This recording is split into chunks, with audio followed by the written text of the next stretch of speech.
And good evening, Hoops HD fans. Welcome to May Madness, the newest event in college basketball, where every single team is still alive, and There's no games on. there's no games out tonight. What's going on? I don't know, but this is really starting to get to me. Every night I turn on the TV and there's no games. What's going on? Anyhow, let's get started here. My name is Chad Sherwood. I'm your host here at Hoops HD. With us, we do have an all-star panel for an off-season edition here, coming to you here early May, beginning with the puppet there that is going crazy already, David Griggs. David, can I ask how you are? How's your withdrawal going? It's not good. And again, I've been in. Well, some of those things weren't even felonies, Chad. Why am I in so much trouble? Well, that internet scam regarding the being able to get people out of work did kind of backfire. It wasn't a scam. I got them out of work. Yeah, we've got trials coming up in a couple of weeks on one of them, but we're dealing with that. Also joining us though is Joby Fortson, coming to us from Virginia country. Joby, how you doing? I'm doing well, though. Justin Anderson better get drafted in the first round. Damn it. Yeah, there's going to be good things will be a little different in down in UVA next season, but wow. I guess it's going to be a little who's in, who's out, especially with recruiting still not wrapped up. So we'll probably get into that issue a little later on in the off season. Finally, also joining us is John, coming there with the NJIT swag. I'm very impressed. Correct. Right here in the heart of All-Star Country, coming this July, albeit in another sport. Yeah. Is there another sport other than college basketball? I don't think there is. Okay. I didn't know what he was talking about. I know. Anyhow, our game plan for tonight is we're going to go over some news and notes that have been going on in college basketball recently, and then we're going to hit a bit on realignment, kind of a review of what's happened with realignment the last few years, and a bit of a look ahead to some potential realignment news going forward. But let's start with the news and notes. And David, I want to start with a little bit of news that I know is near and dear to your heart. As both the Horizon League and the Big Sky have announced this offseason that beginning next year they will be going away from the campus sites format for the conference tournaments and be playing them on your preferred format of a neutral court in a city that is within the conference. This is awful. I don't understand the thought process. If you've watched the Big Sky and the Horizon League, and again, I guess this is the off-season under the radar portion of the show, they have been fantastic the last couple of years. The Horizon League had 4 teams going into the last week of the season that were still alive for first place, which meant home court advantage and the double bye. So it added a lot of stakes to the regular season and a lot of excitement and a lot of meaning that otherwise would not have been there. And not to mention the tournament itself, it's great atmosphere all the way through.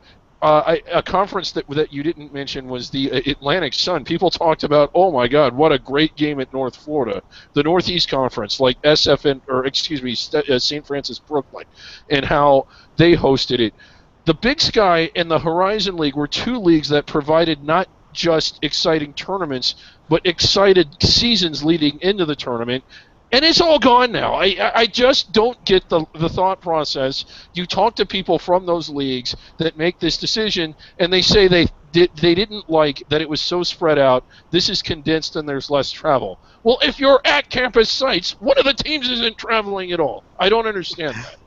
I just correct something. Horrible idea. On the Big Sky, they're actually playing that in Reno, Nevada, which is, I guess, is really a true neutral site for the Big Sky, more or less, although it's a pretty spread out conference geographically. The Horizon League is going to be in Detroit for the first 2 years at the Joe Louis Arena, and then at the new Detroit Event Center that's going to be opening up in a couple of years. Well, do you agree with me, whether it's a neutral site or not, this damages the importance of the regular season? Because unless somebody gets out there and destroys it in November and December, you're not playing for anything anymore.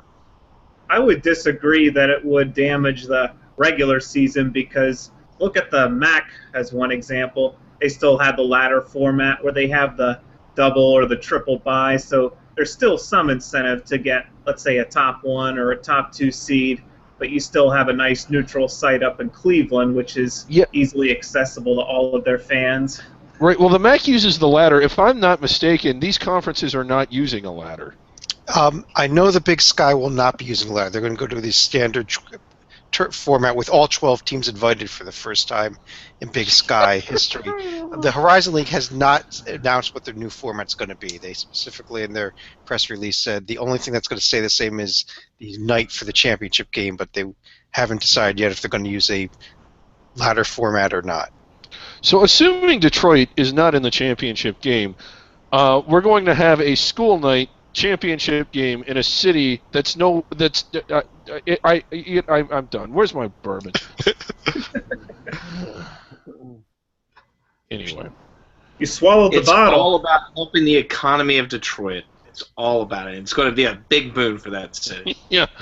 Oh, it's going to be a boom, all right. Yeah, all 30 people that show up to the Joe Louis Arena wearing their Valparaiso jerseys will all go out to dinner and maybe even get a hotel room afterwards. So. Well, I don't know if it's a Detroit thing. I mean, they have the Big Ten hockey tournament that's played at Joe Louis and used to be the CCHA, but I don't know if they're going to be as good of a host for basketball. Why not play it at, let's say, the Palace of Auburn Hills until the new arena is ready? Yeah. Or why not play it on campus? That seemed to be working great. So we're down to, like I think you mentioned, the Atlantic Sun, the Northeast, and the America East, I believe, are the only 3 left that do campus sites, even if I'm not missing somebody. The Patriot League as well. So we've only got a few left, and but I agree with you, David. I think it's heading in the wrong direction, and it seems like we're heading towards everybody wanting to go to a neutral site for some reason. Yeah.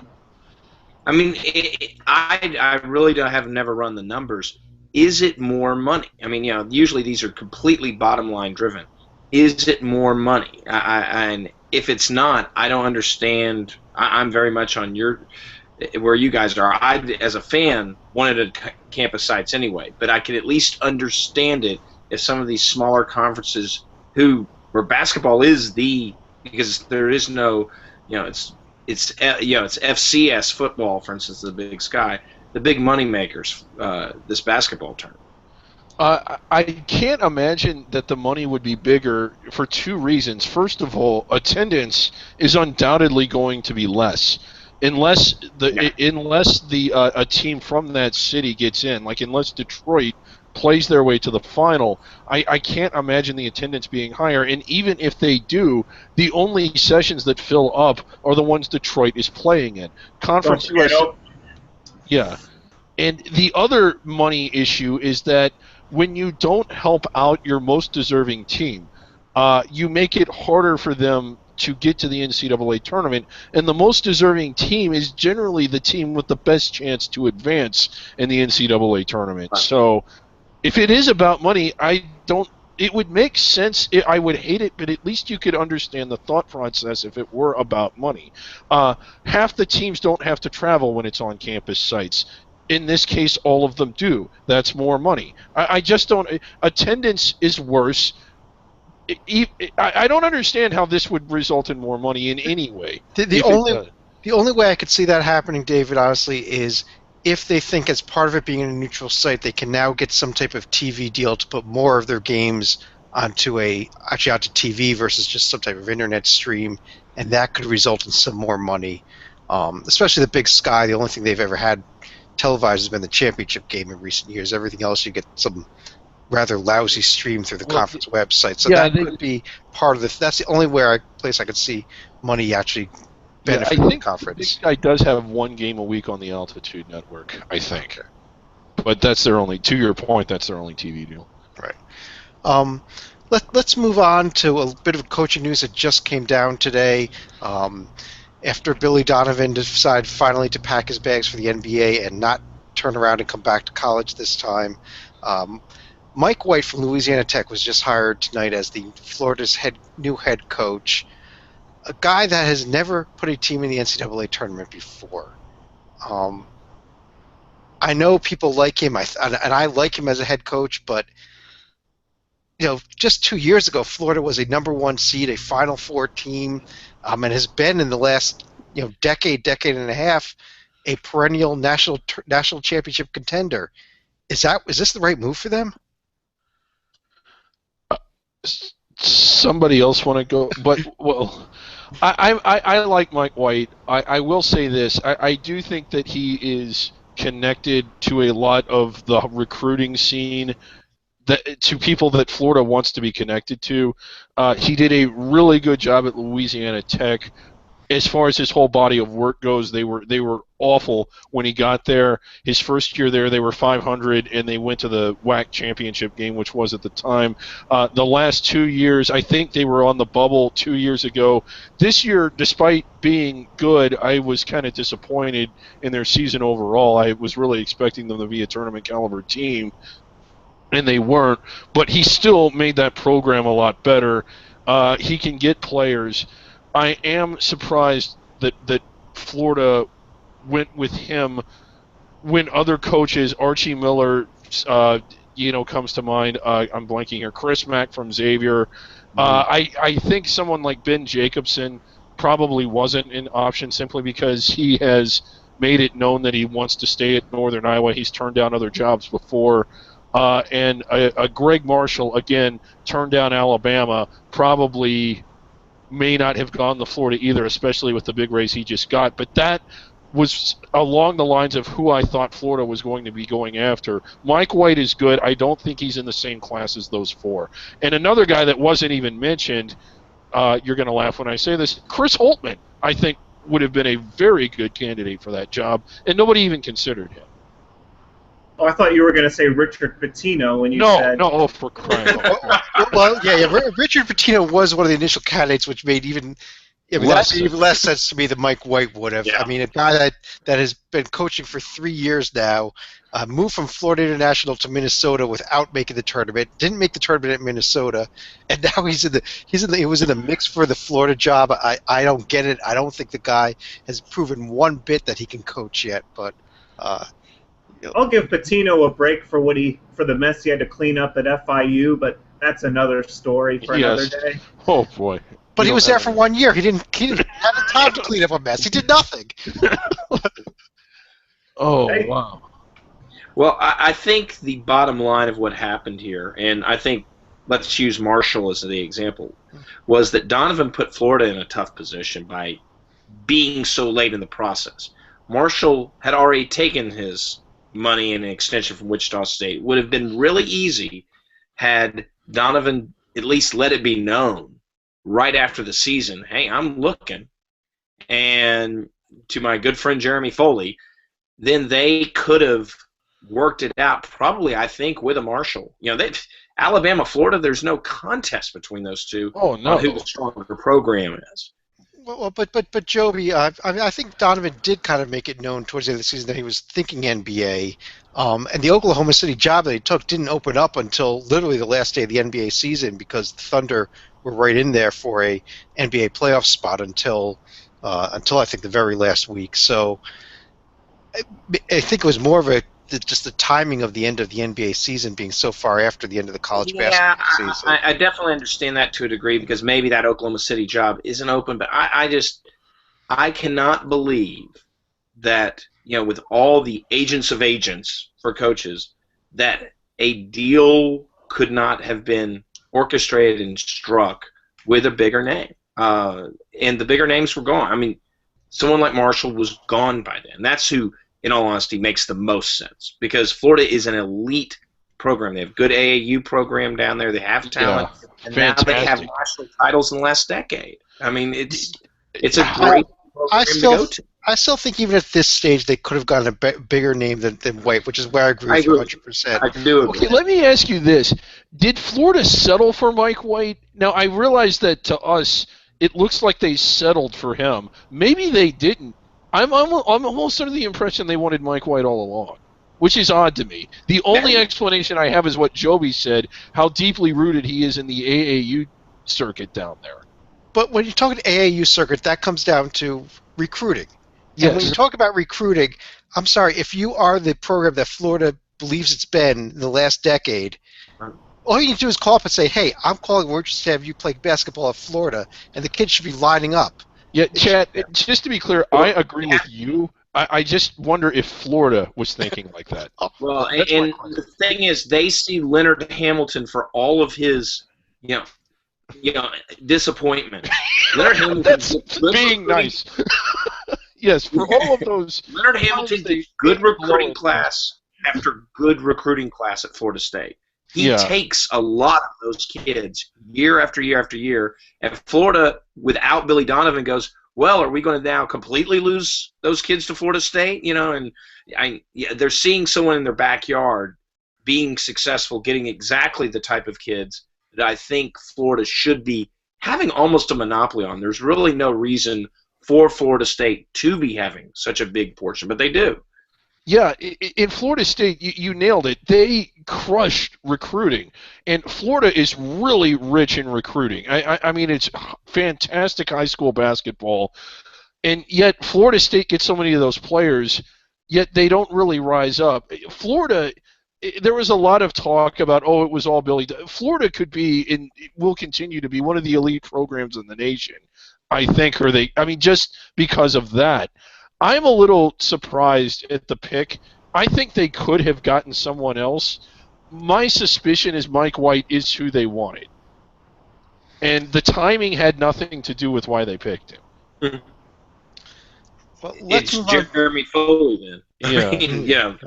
completely Jeremy. And I'm not saying good or wrong, and time will tell if it was a great hire or it was a missed hire.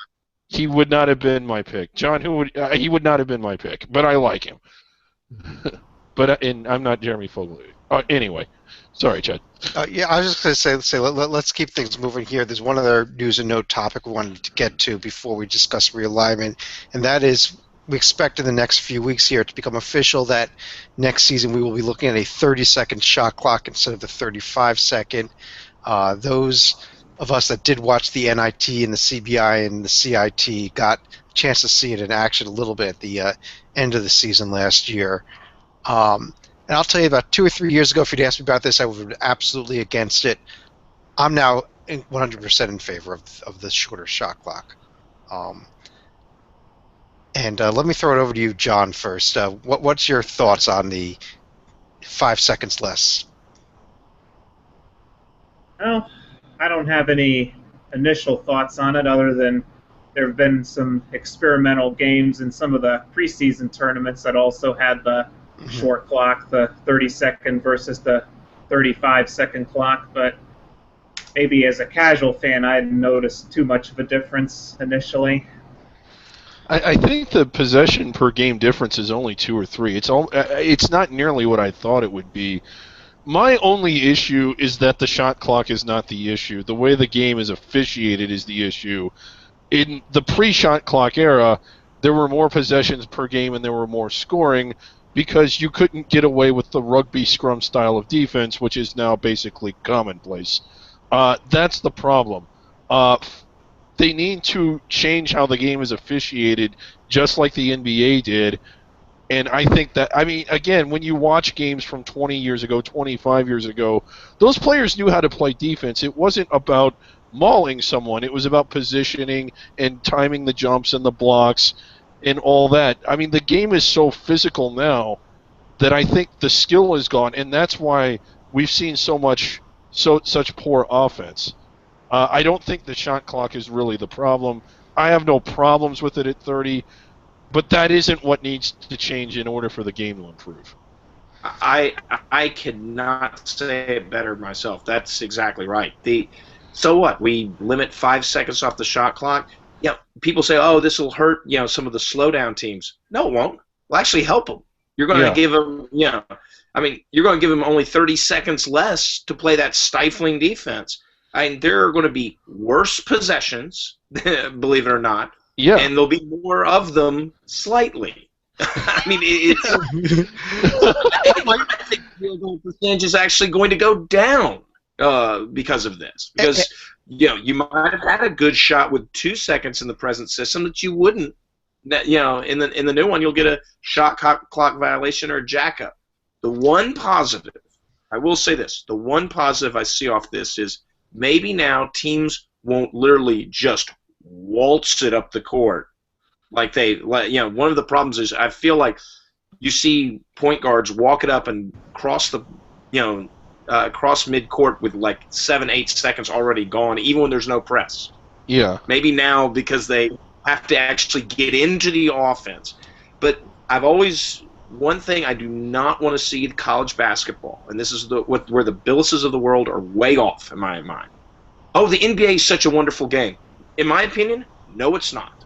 No. I don't like isolation basketball. Unless LeBron or someone with high-level skill is that isolation player, I don't want to see it. I don't want to see Stevenson isolated. Who cares? And I understand one issue with the college game is we're getting this blocker screen too much. I'd rather see blocker screen than bad isolation basketball, but that's my personal preference. Well, let me throw it out here. This is the whole reason why I'm now in favor of the 30-second shot clock, and it has nothing to do with possessions per game, because I agree with everything you all have said on those issues. It's the end-of-game scenario. I think with 30 seconds on the shot clock, you're going to see a team more likely to play defense in that last minute than foul as quickly because and I can't stand when the last minute of a game takes 25 minutes to play. And if we can get a little bit less fouling, I'd be in favor of a 15-second shot clock if we could avoid in the last minute of a game. What did Tim Cluse say? He wanted it at 10 seconds, and he was serious. The man is not well. Oh God!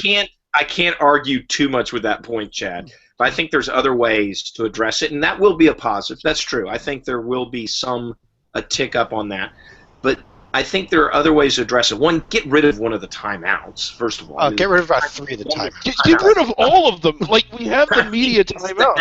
Jesus or have it like you can only have one timeout in the final minute or something. Something like that.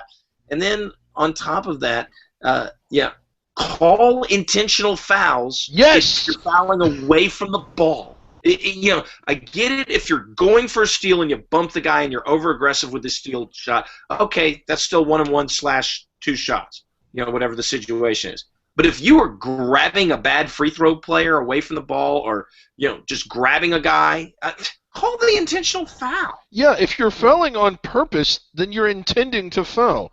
It's an intention. I agree with Joby on that. We got to stop the foul parade. Let me throw this out there. Something I've thought about before in the past. I never really threw out before, but what would you think if the team was given the option, if they're fouled in the last minute of the game, of either taking their 2 free throws or being allowed to take a sidelines inbounds pass instead? Okay. That sounds like a great idea, but they actually experimented with that. I want to say it was the 98-99 season, and it was a disaster because what ended up happening was a team would take it out and they would foul again, and then they would have to take it out again and they would foul again. And again, it was ridiculous. It was the Great Alaska Shootout in yes. 98-99. Yeah, what was it? Louisville and Xavier. I believe, and I'm not making this up, there were 15 fouls in like 5 seconds. Is that right, John? It was crazy. Because Xavier just kept opting to take the ball out of bounds rather than shoot free throws, and Louisville just kept clobbering them. And it seemed to prolong the game even further. Yeah. All right, so bad idea. Okay. Well, but no problem. I concede. Yeah. One of the topic, well, I guess the main topic we want to hit on here for the most of the remainder of the show is realignment. And as of right now, and this could still change in the next month or so, but we have something pretty amazing going into next season. As of right now, there is 0 realignment planned from last season's conference alignment to this season. Not a single team moving conferences. No teams scheduled to move up from D2 to D1. In fact, in terms of changes for next season, the only changes we have is that Omaha has completed its transition. They'll be a full D1 member. And Texas Pan American has renamed itself to the UTRGV Rio Grande Valley Vaqueros. Other than that, there are no changes scheduled. And I honestly don't remember the last time that ever happened. I mean, going back 30, 40 years. Yeah, and again, there's normally changes, but they're minuscule. But the seismic shifts, I think this is what we're talking about at the power level and the mid-major level, and just how different the landscape looks than it did 4 or 5 years ago. And is it better? Is it worse? I would argue that it's worse, but we're going to get into that here in a second. But yeah, nothing on coming down the pike next year. You mentioned there is the possibility that UAB might be forced out of Conference USA, but they would not be joining another conference most likely until the following year. So no real changes. Well, so they would be joining the team of the people as an independent. Yes. Though. Yes. So we could have 2 independents next year, and they may be the last 2 independents ever if NJIT Right. finally gets that invite.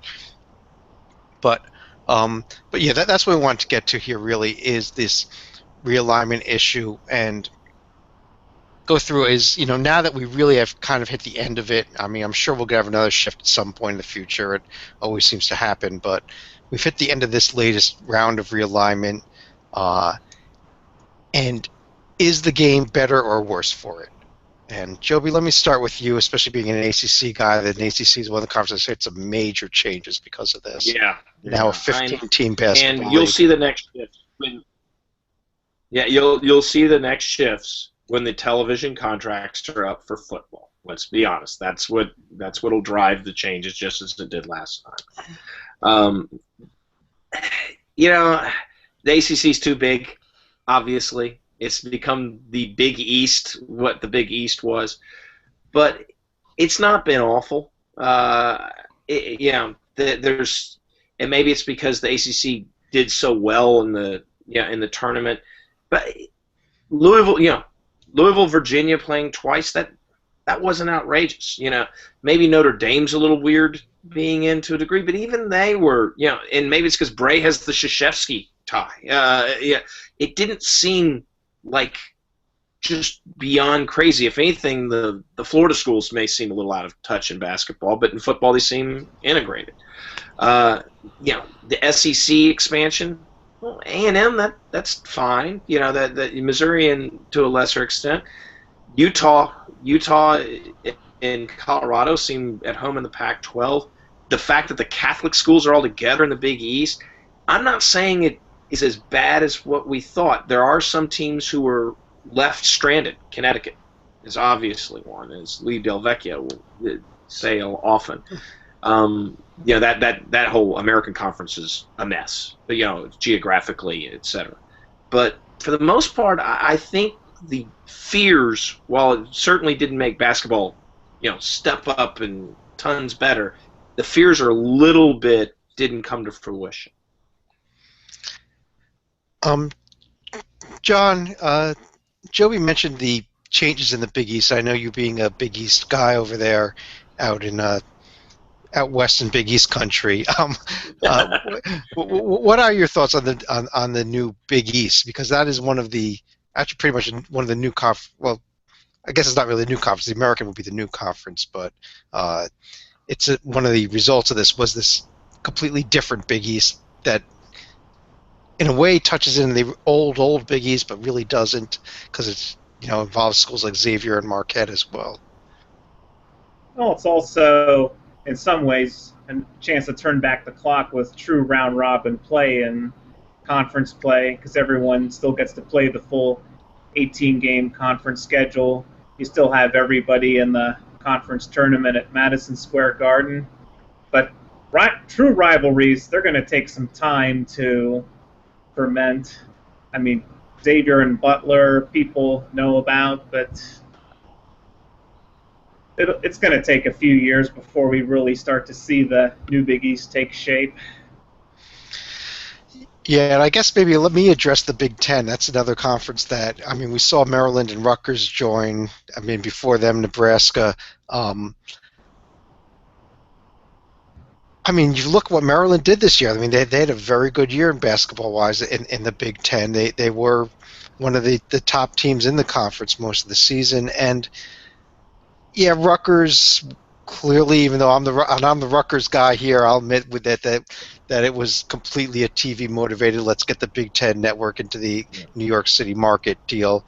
But I still thought that the Big Ten felt like the Big Ten this year. I don't think it grew to the point where it didn't feel like the conference anymore. And really, with the ACC, even with a school like Louisville in there, I still got the ACC feeling this year a lot more than I thought I would when this whole mess began a few Even years with ago. Notre Dame winning the conference tournament, I mean, it still felt fine. And likewise, as you point out, Maryland's going to be a preseason favorite next year, along with Michigan State in the Big Ten, because of Trimble and others coming back. That's fine. Hey, as a Virginia guy, I don't miss everything about Maryland, but but but You miss hating I them. still there is I miss the proximity game, but I think it went fine. I think Maryland found a very good place in the Big Ten for them, and they needed the money. God knows it. I really think what it comes down to, the big negative from this is the one that we like to bug Lee Del Vecchio about is the American Conference is still this It's a mess. incredible mess. Teams everywhere in the country. I mean, you've got this Connecticut, Cincinnati that were a core piece of the old Big East that nobody wanted them. I mean, if we could find a way to stick those two teams into one of these other conferences and let the rest of the American be kind of like the old Conference USA, or let it go join up with what's left of Conference USA and make some 30-team monstrosity, I'd be fine That's with not that. a bad idea. I think that the Sun Belt, Conference USA, and the American should kind of I mean, as much as I don't like realignment, the American is not a conference; it's a cluster. Same with Conference USA, and almost, and to a degree, the Sun Belt. I think if those three leagues sat down and realigned the leagues into 3 or even 4 newer leagues for both football and basketball, where you have traditional and regional, or if not traditional rivals, regional rivals. Like, put the Texas schools together. Put Louisiana Tech in with the Texas schools. UAB's leaving. But, put Memphis, Cincinnati, Connecticut, your basketball. Just get the like-minded schools and the regional schools together and hammer out 4 new leagues. I think that I would be in favor of that. 4 single-division leagues. I think realignment would help them there. Because, as you said, realignment really did, as everybody else was stocking the cabinet, the ACC, Big Ten, Big 12, those leagues were kind of just carved up and severed, and this is just the scraps of what's left. And I really think it's just kind of at this mid-level, because when you look below the American Conference USA Mountain West level, that's kind of that second level. I'm still okay with what you have down at the lower levels. The small conferences, the traditional under-the-radar conferences. While there were tons of changes across them as a result of the fallout here, as some of those teams moved up by league, and I have no problem with the way those conferences have turned out. My biggest conference is that middle tier. I think the Mountain West somehow protected itself. I'm not too upset with what happened with them, but it's really because they gobbled up the whack. I mean, pretty much, yeah. You essentially the whack. Yes, the whack certainly got obliterated. Okay. They got so obliterated, I forgot about them. Well, can we have a moment of silence for New Mexico State, who did get left behind, though? Yeah. Okay. But the one thing that the power conferences do, as much as they fight amongst each other and as much as they seem to kind of play this keeping up with the Joneses, they actually, at least in regards to football and basketball, work together really well. The BCS was essentially, I don't want to say it was collusion, but they actually worked together. The mid-level, I guess the FBS non-power conferences, CUSA, Sun Belt, Mountain West, Mid-American, and the American, they don't work together at all. And they really should. I really think they should align, because they are similar, and try and work together to do what's in their own best interests instead of carving each other up. I mean, the fact that Houston and Connecticut are in a conference, and that's just kind of ridiculous. And Central You could Florida. get the Texas, UCF. You could get the Texas and Louisiana schools together in one league. Because what do you have? You have Texas State, Texas, San Antonio, Houston, SMU. right? Yeah, SMU, Houston, and North you could Texas. form a really compelling league with rivalries that would appeal to the fans, with good basketball and football, and that's not happening. I think if it did, those all schools involved would be better off. Yeah, Because Texas and Texas A&M are not there. It was called the Southwest Conference. Yeah. Conference USA has all the leftovers. Yes. Or the American, I'm sorry. Yeah, I think Both. Conference USA's Both. current alignment That's makes the more problem. sense than the Americans' current alignment. Yeah. But even that doesn't make complete sense. Because if you had Memphis, Western Kentucky, Middle Tennessee, Cincinnati, because those are schools that are sort of basketball minded, but they play football too. Those five together, I think, would do more for each other than being apart, which they basically are. I guess that's one. I don't know exactly how I'd line it up, but my idea is for those three to get together and form four. I think we need to put you in charge of this, David. Yes, I should be in charge. We'll call it the Griggs football and basketball affiliated thing. I don't know. But you realize we're only talking about the mid-tier leagues. You can't walk into the Big 12 and the SEC and put Missouri and Kansas together. You can. You can. We do have some good news, but because of the Big Ten and the Big East, there is one rivalry that's going to be renewed this upcoming year. Oh, yes. Someone talk about that. Let's go for it, John. Yep. This is going to be the Dave Gavitt tip-off series, I believe, starting in 2015. Georgetown in Maryland is going to be the centerpiece of this 8-game series, starting in 2015-16. Yes. And it's better news than that. It's not official, but both schools have said the series will resume. Yes. After 23 years of pettiness, it's not just one game, it's back.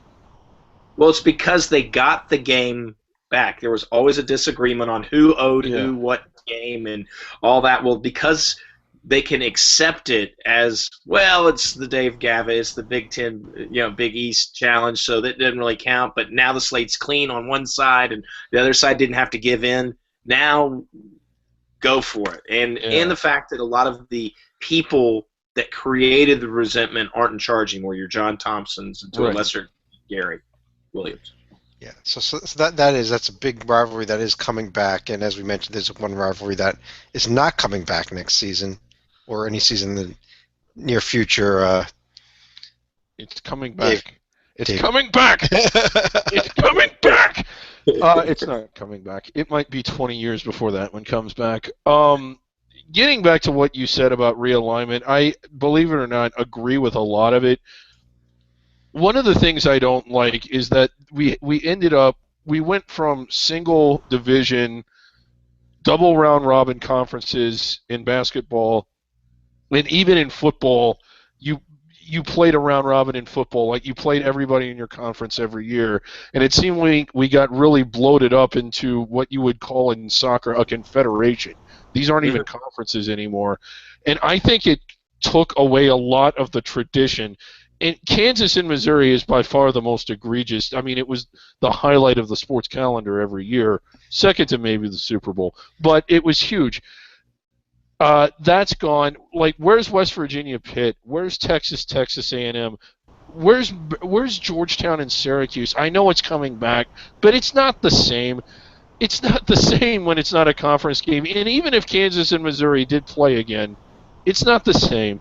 And one of the things that I think realignment did was that it carved up so many great and compelling leagues and games.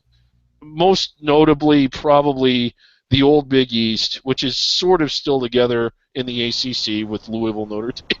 But also Conference USA, like the Big 12 lost a lot. I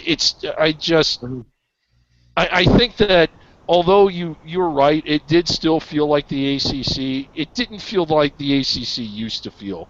I mean, in its classic 9-team format, the ACC was never better. Would you agree with that, Joby? From a basketball standpoint, I would agree. I think there were some underlying weaknesses on the football side, though. It was Florida State and Lilliputians. Well, underlying maybe weaknesses in the 8 teams that weren't Florida State. But other than that, well, and what they probably could have done, I think the ideal thing for the ACC, had they been able to do it, but it was impossible politically to do so.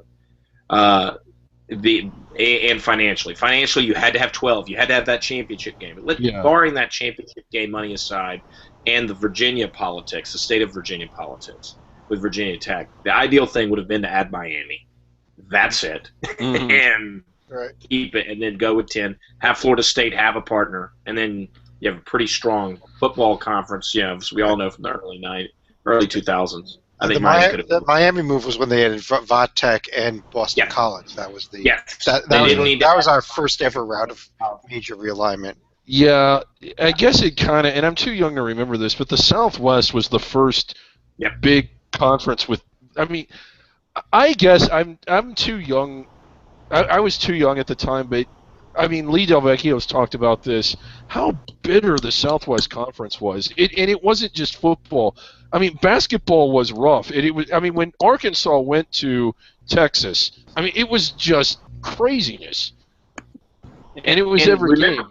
Houston was huge. Oh yeah, I mean, we all remember Phi Slamma Jamma, but that Houston program under Guy Lewis was strong in the 70s too, and making Final Fours. Elvin Hayes, etc. I mean, we're talking strong program. So the Southwest was just. I mean, it was a really good conference in both football and basketball, and it had bitter rivalries. And I guess when the SEC went out to 12, was that when it first fell apart? It started with Arkansas when Arkansas won the SEC. And it was created. They took 4 of them, and that was the end of it. Yeah. I was actually living in Southwest Conference territory when all this went down. And the Southwest Conference's biggest problem, besides being the state of Texas centric, its biggest problem was that all the teams turned each other in for cheating. SMU. The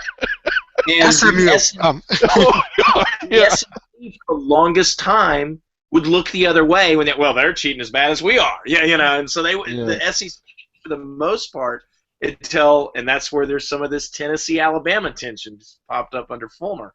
The SEC would kind of, let them cheat, in football. Whereas Southwest Conference, Texas turns in A&M, and A&M turns in SMU, and SMU turns in TCU, and it's just a mess. One of the funny things I didn't realize is that when the Southwest Conference folded, I guess Texas politics, you mentioned Virginia politics, somehow, I don't know all the specifics, but somehow they went with Baylor instead of Houston, even though, like, all accounts were pointing that Houston was going to be the Big 12 team. They made more sense. It is. Ann Richards was governor. Yeah, Ann Richards. Okay, if you want to give a little background. Bob Bullock was lieutenant governor, and he was Texas Tech. Okay. It is 20 years later, and Houston is still annoyed by this. So, to give you an idea of just how bitter that league was, it was fantastic. Well, if it had broken up 3 or 4 years earlier, Bill Clements, as we all know from your 30 for 30 special, was an SMU grad, and so SMU probably would have gotten the invite, not Baylor. And how the world would have been. If SMU hadn't got the death penalty, they would have definitely gotten the invite. But I think that. Gotten the invite, but let's say it was pre-death penalty. Was my point because they had a decent basketball program, a strong football program, all paid for with the best money Dallas oil money could buy. And we haven't even discussed the modern day Big 12 because I think there was word recently that they were going to hold off on hosting a championship game for football for the time being because there's still been talk about SMU, Houston, and I think to a lesser extent Cincinnati as possible entrance to the Big 12. Well, the big thing there on the football side is that the Big 12 is more actively trying to get the football rules changed to allow them to have a championship game with only 10 members, so that they don't have to add SMU. Yeah, this is not a fix-all approach, but it's a fix-a-lot approach. Can we just swap Missouri and West Virginia? Like, let's send West Virginia to the SEC and let's send Missouri back to the Big 12. We get some of our rivalries back. West Virginia isn't when flying. you take care of Conference USA and the American, take care of that too, David. Yes. But this is what realignment has taken away from us. Backstabbing, rivalries that reach a backstabbing level I can't talk. Rivalries that reach a backstabbing nature at the administrative level to where they're turning each other in. We need that back. We really need that back. I mean, that was so much fun. We just don't have enough teams on probation. That must be that's further proof that we don't have good rivalries, right? Yeah. But I guess on that note, let me go around here, and I think we've kind of covered most of this realignment issue, but just ask each of you if there's any other topics we want to hit on, any other news you want to bring up here as we get moved through the off season. John, let me start with you. Well, I also wanted to go back to some of the other Gavitt games that were going to be part of the non-conference schedule. They've also set up Michigan and Xavier, Iowa and Marquette, That's a good and also Providence and Illinois as some other notable games. And another series I saw today that's going to be scheduled for Pearl Harbor Day at I think it's a naval base in Hawaii. Oklahoma and Villanova are going to play, and Navy and Oregon are also going to play as part of a doubleheader on December 7. That's a Pearl Harbor Day celebration, yes. It's a new event. That's cool. I was unaware of that event. So. And Joby, how about you? Well, and we'll talk about this at later updates as a teaser. I've noted I had a lot of fun looking at one particular organization who's big in college basketball. They have changed their preseason number 1 3 times in a matter of 3 weeks, and it'll be a lot of fun talking about the season already and the changes. What players have left teams, and then what players are coming aboard teams. David. Yeah, they're one of the things that we like to follow at this time of the year. Now, we don't write much about it because, again, it is sort of under the radar, kind of a confidential thing, and that's just the scheduling process. And once again, it is highly annoying to see your your North Dakota State, South Dakota State, like Belmont, teams that are looking to be really competitive this year, looking for strong games. We saw it with Louisiana Tech last year, and getting no responses. And then to see your power conference teams, we need bye games, like bye games, looking for multiple bye games. And then you see your minnows not even trying to be competitive. We want money. We want money. I posted some of the ads the other week on the thread. When for a sport that really needs to grow, and it's probably doing the opposite of growing, despite the fact that it was the most popular NCAA tournament in 22 years, the regular season is hurting. When over 70% of all out-of-conference games, and I think that's a very conservative estimate, are bye games, that's not good. It's not good for your team. I realize cupcakes taste better than vegetables, but it's not good for the fans, and it's not good for the players. Stop scheduling bye games. Good point here. And speaking of what's almost has become a bye game tournament here, is one thing I wanted to hit on here. The preseason NIT used to be the preeminent early season college basketball tournament, 16 teams. 2 years ago, they were filling it out with NAIA and D3 schools. Last year, they couldn't even get 16 teams from any source to compete in the tournament. And it's gotten even worse this year. Madison Square Garden is not available. They've lost their site for their Final Four. And this is the first time since 1984 that it has not been at Madison Square Garden. Is that right? I'm starting to wonder if maybe after another year or two, this tournament may not even exist at all. I mean, this is a preseason tournament that has gone from one of the top tournaments to almost non-existence. It may be one of these events where you get a couple home games against lousy teams, and they put 4 teams at some neutral site that's probably going to be could be in another city entirely at this point. We don't know how available the Barclays Center is going to be, especially now that Islanders hockey is going to be involved there beginning next season as well. Um, so, yeah, that's kind of the death of the preseason NIT, and I think we've been seeing it for a few years now, and it may hit its end point really soon. Well, when you see tournaments popping up in places like, what is it, Atlantis and Hawaii and Las Vegas that are becoming more popular than the preseason NIT, way more. I'm surprised it hasn't happened sooner. I guess, and on that note, one final thing here, David, we're only 190 days away from our first game of the season. Yes, and you can follow us on Twitter. We're tweeting at least one college basketball tweet every day. # College Hoops Countdown. Be sure and follow us. Yes, and we're going to be doing more of these podcasts as the offseason goes on, focusing on issues such as coaching changes, preseason previews, recruiting news, and anything else that comes up. Yeah. All right, so on that note, have a great night, everybody. For John, Joby, and David, I'm Chad. Take care.